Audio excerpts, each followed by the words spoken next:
And Tony Garcia, our cameraman, down on the grid, taking a look at what we've got coming up. And this is quite a tradition. Whenever you go to a race, you get a sticker. And so a lot of guys put the stickers around the car, hopefully so they can still see out. But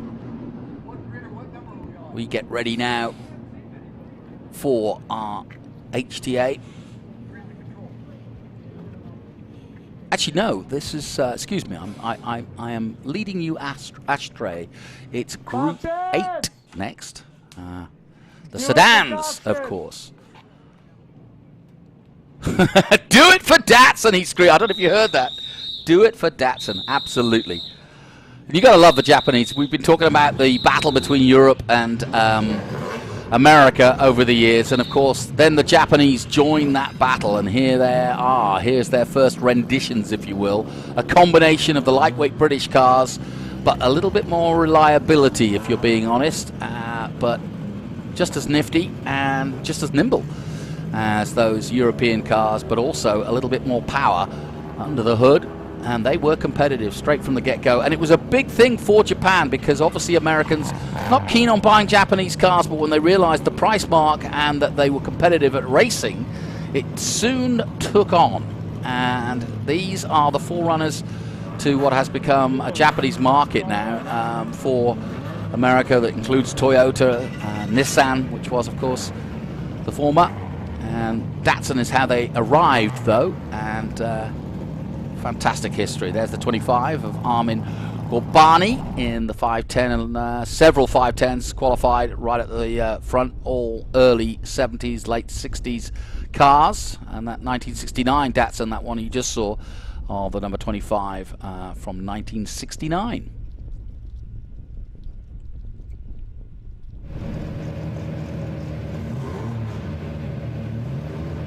King's Ruby Growers, Ruby Seedless Grapes, represented here. Will he crush it, I wonder? Thomas Dockery in that Datsun 510. 83 is Keith Lippiat in the BMW 2002. And there you see the logo. Thank you, Tony. This is, without doubt, my favorite. We saw yesterday, Ben gave us an illustration. They have a Hot Wheels of that car.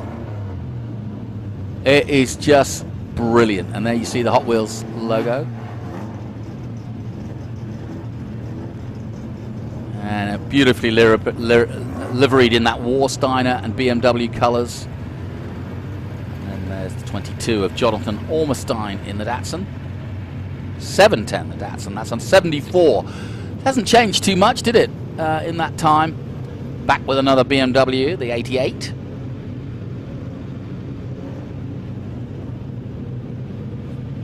And that's Kyle Blasman in the BMW, another 2002.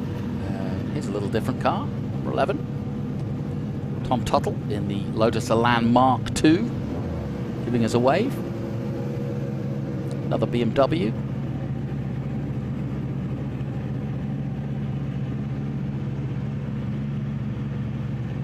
Thumbs up.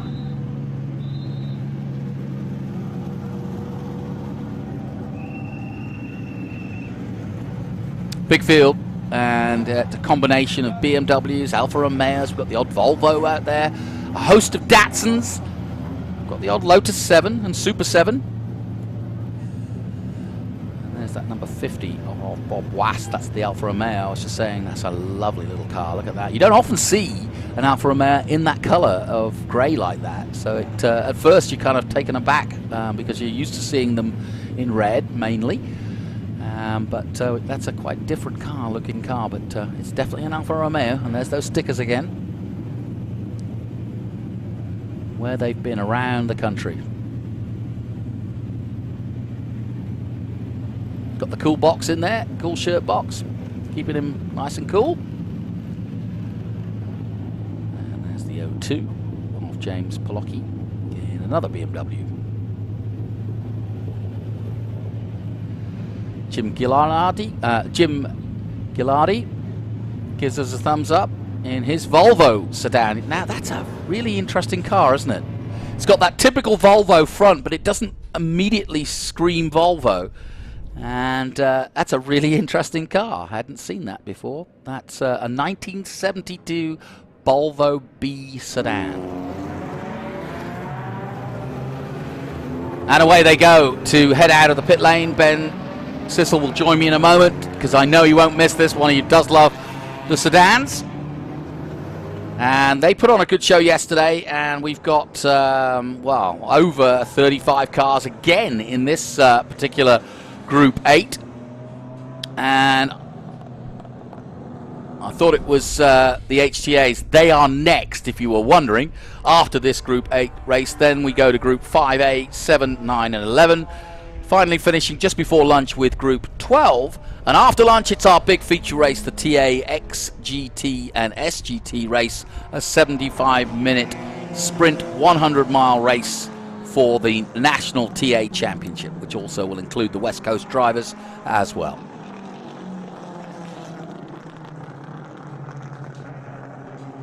So thanks for tuning in to our app. Stay with us, subscribe for the season, and join us for the rest of the year. We're doing some iconic racing at some iconic tracks, and that's what SVRA is all about. Ben Sissel has rejoined me, and he'll get plugged in a moment. We'll just strap him in. But I know he loves to watch these BMWs and Datsuns go head-to-head. I was just looking at that Volvo, Ben. I hadn't seen that before. The Volvo B sedan from 1972. It looks like a Volvo from the front, but everything else screams non-Volvo. Yeah, and I spoke to him yesterday. It's quite a bit bigger than all the other B sedan cars and a little bit underpowered. But, you know, it's a Volvo, and he's having so much fun out there. A lot of fun to watch. This is going to be a great race.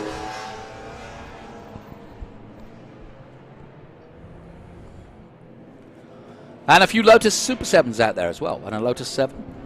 Yeah, so we're splitting the start here. So yes, we did yesterday, right? Yeah.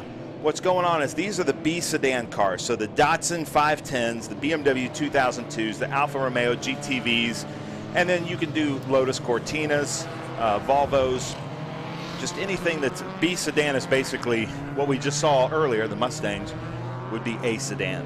This is B sedan, smaller displacement, a little bit smaller vehicles, but this is going to be some great stuff. That red number 72, watch for him to move up. That's Daniel Wu, as well as that Alfa Romeo. The Alfa Romeo finished third in yesterday's race, but was underweight, and so he's penalized by having to start at the back of the grid.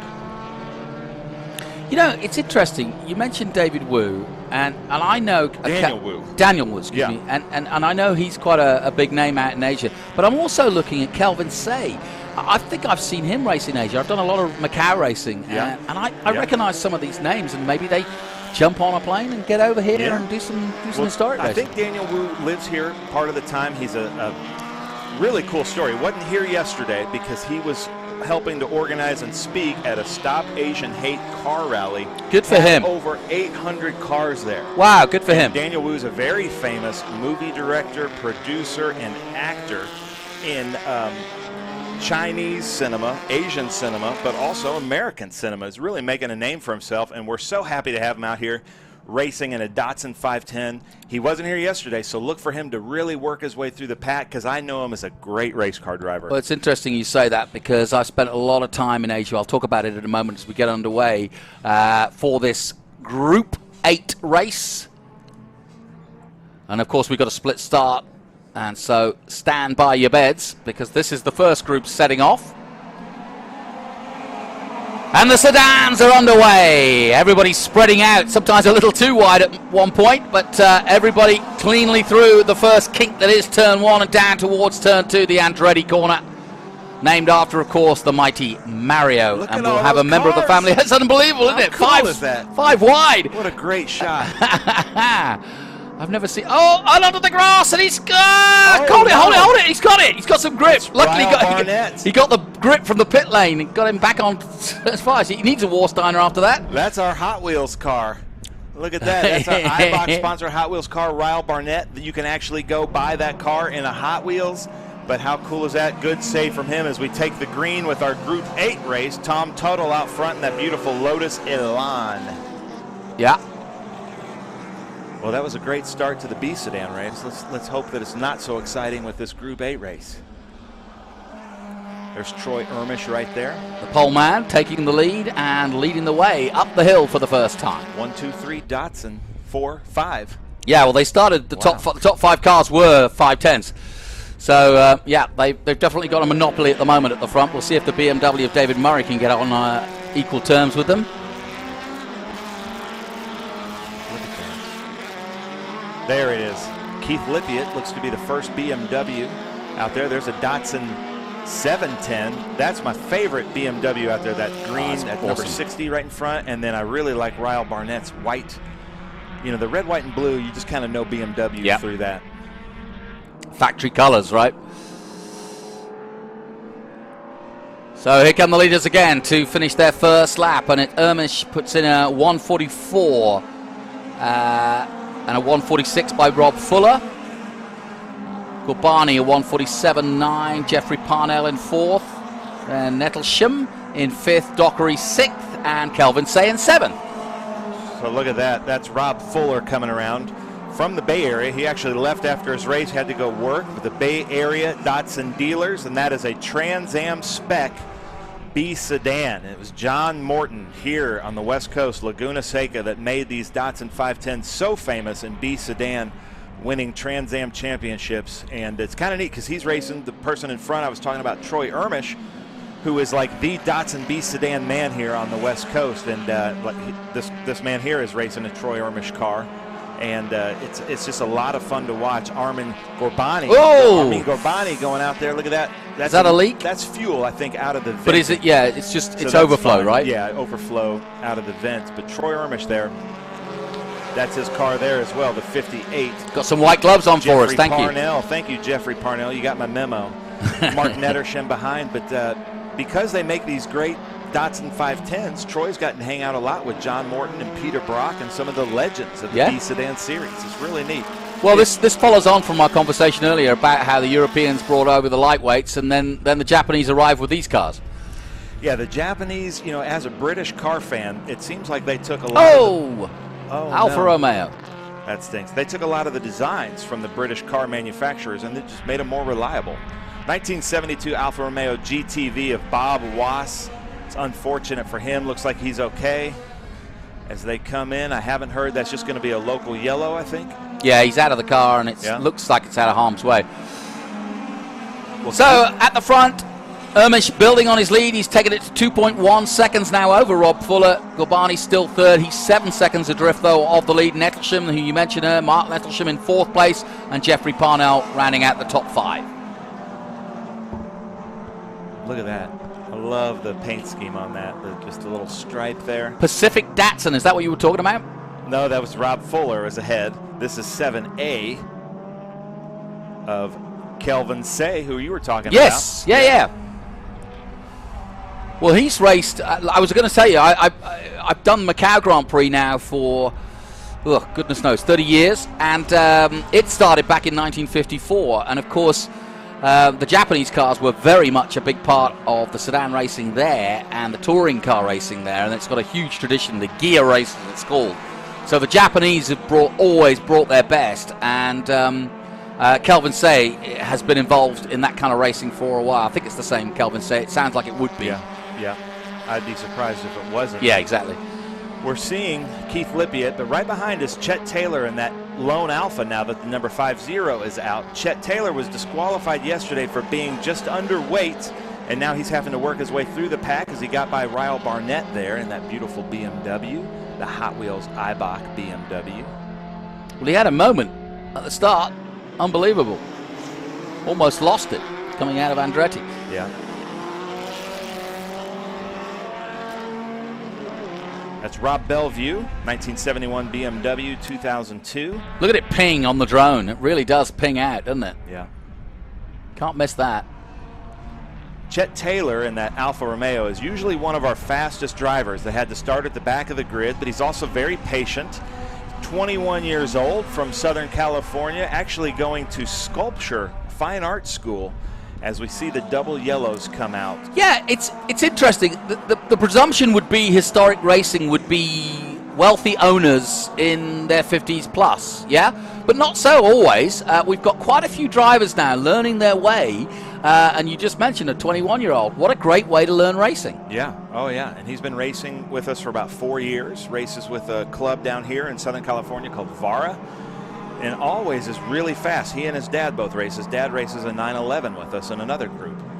So we have double yellows out because that number 50 Alfa Romeo did our big no-no that we cover in all of our drivers' meetings of Bob Wass. Once you go on the side of the track, do not get out of the car unless instructed or unless the car is on fire. And he got out of the car and is sitting on the wall. Well, so. the car could have been on fire. We just didn't see it. Yeah, maybe. I hope it's not. Here's that very interesting color 88. I like it. Kyle Blasman in that, well, they're calling it yellow, but it's sort of a mustardy yellow, isn't it?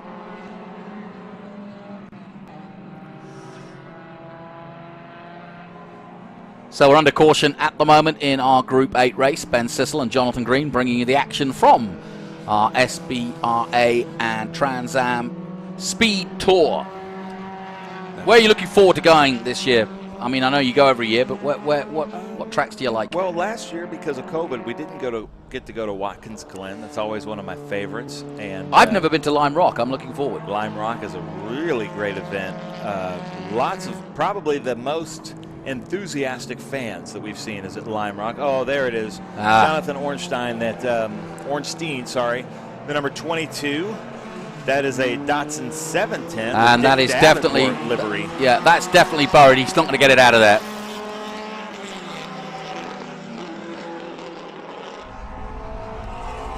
So let's talk about Daniel Wu, the red 72 right here.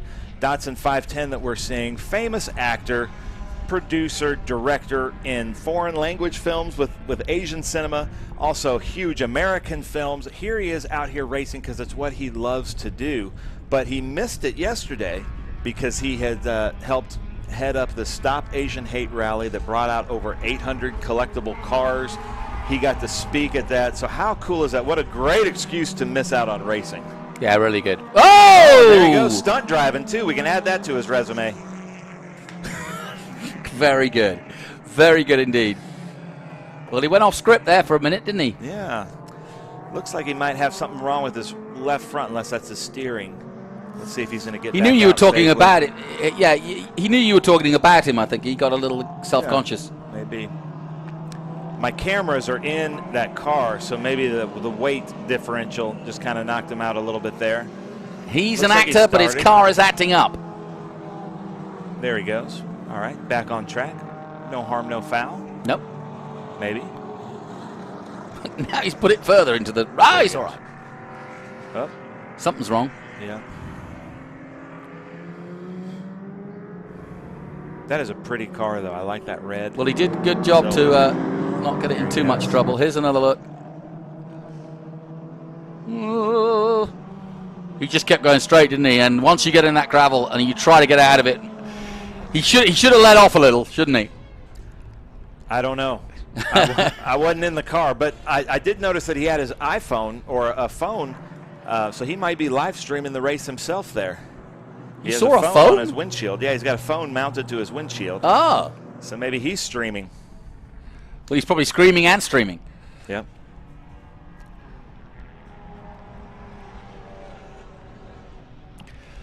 So, it is Rob Fuller who's now leading this race. Ermisch led it early on, and he's now second.